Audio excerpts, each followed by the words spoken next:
Voilà, bonjour à tous. Merci pour les dernières personnes qui sont abonnées suite à ma vidéo de mon petit chalumeau au butane, voilà. Euh, voilà, je vais vous montrer ma fraiseuse que j'ai réparée. J'en avais une autre avant, une un peu plus vieille. Et j'ai trouvé cette machine-là sur un site bien connu de petites annonces. Pas cher du tout à réparer. Que j'ai acheté pour la modique somme de 200 € et que j'ai réparé pour une centaine d'euros. Enfin, du coup, la réparation, ça m'a pas coûté 1 € parce que c'était une clavette à réparer. Donc, que j'ai refabriqué dans un morceau de fer plat. Elle faisait 6 mm d'épais, je l'ai retaillé dans un fer plat de 6 mm d'épais, voilà. En fait, elle avait pas d'étau. Enfin, si, elle en avait un. Je l'ai vendu avec l'ancienne machine et j'avais acheté lui pour l'ancienne machine, mais je l'ai gardé parce qu'il était neuf. C'est un Bévor, j'avais payé 80 €. J'en ai eu pour une cinquantaine d'euros de volants, parce qu'il manquait les trois volants là. Lui et lui du haut là. Je les ai achetés. Enfin, non, je crois que je les ai achetés 30 € les trois sur Amazon. Voilà. J'ai mis une petite lampe, je savais pas quoi mettre et j'ai mis ça, ça va bien. Elle est branchée au 220. Il y a un interrupteur, voilà.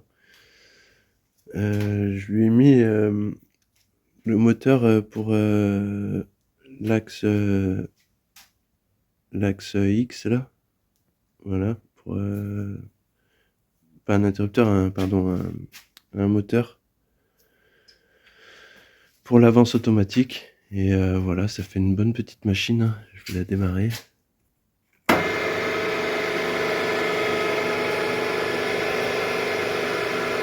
Donc je l'ai essayé déjà, franchement c'est une super machine, il y a tout qui fonctionne. Elle a l'arrosage, le changement de rotation, elle a le taraudage aussi, elle a la boîte de vitesse, elle a la descente automatique. Donc ouais, je suis super content. Elle a une table, j'avais une table sur l'ancienne machine qui était toute abîmée, que j'avais refaite, mais...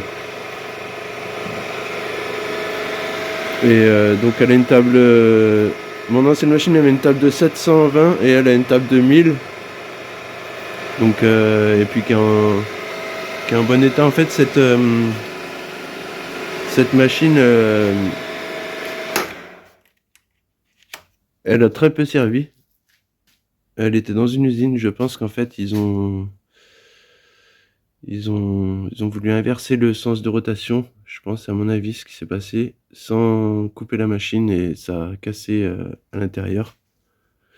Donc là, après, la réparation, c'était simple. Enfin, simple. Il a fallu enlever le moteur et dévisser le capot là du haut. Enfin, vidanger la boîte et tout sortir par en haut là. Voilà, et j'ai acheté ce petit truc là, c'est pas mal ça.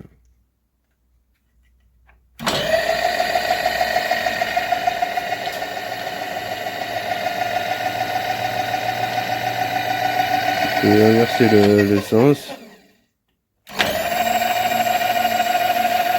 Je peux régler aussi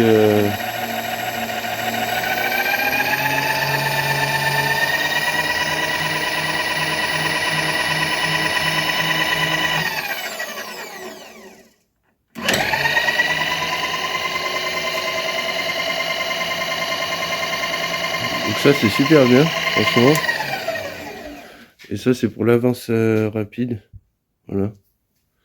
Et ça c'est le fin de course que j'ai pas installé encore, que normalement il va dessous là, mais je l'ai pas mis parce que je pense qu'après sur l'ancienne machine que j'avais avant, j'avais mis une Bisu 3 axes et je l'ai vendu avec, donc là il va falloir que j'en rachète une, donc voilà.